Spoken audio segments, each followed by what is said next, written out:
தமிழக பாஜக அமைப்பு செயலர் கேசவ விநாயகம் மாற்றப்பட்டிருக்கிறார். இது பற்றி பேசுவதற்காக நம்மோடு பத்திரிகையாளர் கோலாகல ஸ்ரீனிவாசன் இணைந்திருக்கிறார். சார் வணக்கம். பாஜகவில் அமைப்பு செயலர் பதவி என்பது மிக முக்கியமானது. கேசவ விநாயகம் மாற்றப்பட்டிருப்பதா தகவல் வந்திருக்கு. இதனுடைய பின்னணி என்னவா இருக்குன்னு நீங்க பாக்குறீங்க? முதல்ல அவர் தொடர்ந்து ஒரு 9 வருஷங்களாக இருக்கிறார். அவர் மாற்றப்படுவார்ங்கிற பேச்சு இதுக்கு முன்னாடியே அடிபட்டு இருந்தது. 2 மாதங்களுக்கு முன்பு நான் கொடுத்த ஒரு வீடியோலேயே அமைப்பு செயலாளர் மாற்றப்படுகிறார் அப்படிங்கிற தலைப்பில் ஏற்கனவே நான் கொடுத்திருக்கேன். ஸோ இது யூகிக்கப்பட்டது. நீங்க அந்த உள்வட்டத்தை சேர்ந்தவங்களுக்கு இது தெரியும் அநேகமா. இதுல ரொம்ப ஆச்சரியமான ஒரு விஷயம் என்ன அப்படின்னா, எலெக்ஷனுக்கு 2-3 மாசத்துக்கு முன்னால மாற்றிருக்காங்க. அதுதான் ரொம்ப முக்கியமானது. இல்ல ஆனா இப்பதான் தேசிய அளவுல ஒரு புதிய தலைவர் வந்திருக்கிறார், நிதின் நபீன். எப்போதுமே ஒரு புதிய தலைவர் வந்துட்டா அவருக்கு அனுசரணையான டீம் ஆல் ஓவர் இந்தியா வெவ்வேறு வகையில போடுவாங்க. ஸோ இந்த புதிய தலைவர் வந்திருக்கிறதுடைய ஒரு அதிர்வு அப்படின்னு சொல்லி இதை பார்க்கலாம்.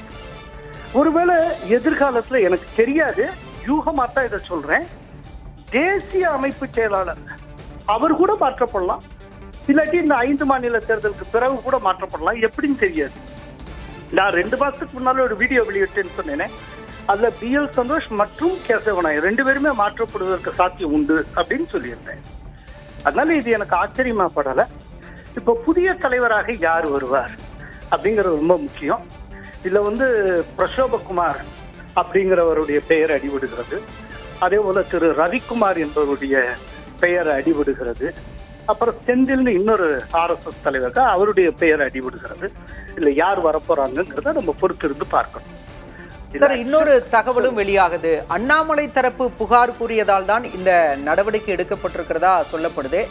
அது பற்றி உங்களுடைய பார்வை? இல்ல எனக்கு அப்படிலாம் ஒண்ணும் தெரியல. அப்படியெல்லாம் ஒண்ணு இருக்கு. நான் சொல்றேன், பல மாதங்களுக்கு முன்னாலே யூகிச்சது பல்வேறு நிலையில. அப்படி பார்த்தா இப்ப அண்ணாமலையா மாற்றப்பட்டு இருக்காரு. இப்ப அதுக்கு என்ன சொல்வீங்க? அண்ணாமலையே மாற்றப்பட்டிருக்காரு அவர் தலைமை பொறுப்புல இருந்து. இப்போ அப்படின்னா என்ன அர்த்தம்? அண்ணாமலையும் அவரும் சேர்ந்து இயங்கினாங்க. இப்ப அண்ணாமலை முன்னால மாற்றப்பட்டு இருக்கிறார், இப்ப இவரும் மாற்றப்பட்டு இருக்கிறார், அப்படியும் புரிஞ்சுக்கலாம். இல்ல நீங்க குறிப்பிட்டது போல தேர்தலுக்கு இன்னும் சில மாதங்கள் தான் இருக்கு. மிக முக்கியமான பதவியில மாற்றப்படுறாருன்னா இது என்ன மாதிரியான வியூகமா பார்க்கலாம்? சார், இந்த மாதிரி மாற்றங்கள் பிஜேபி மட்டும் கொஞ்சம் வித்தியாசமா இருக்குங்க. சில மாற்றங்கள் எல்லாத்தையும் ஏதோ ஒரு புகாரின் பேரில், ஏதோ ஒரு குற்றச்சாட்டின் பேரில் மாற்றம்னா புரிஞ்சுக்க முடியாது. அங்க வேற சில விஷயங்களை ஈஸி பண்றதுக்காகவும் இருக்கலாம். சில நேரங்கள்ல RSSல இவர் தேவைப்படுவார், எனக்கு சீக்கிரம் கொடுங்கன்னு அழுத்தம் இருக்கும். இப்படியெல்லாம் பல்வேறு காரணங்கள் உண்டு. ஏன்னா இந்த பிஜேபியை பொறுத்தளவுல பிஜேபி எடுக்கிற முடிவு எல்லாமே பிஜேபி தனித்த முடிவுகள் மட்டுமல்ல, RSSும் சேர்ந்து எடுக்கிற கூட்டு முடிவையும் உள்ளடக்கியது.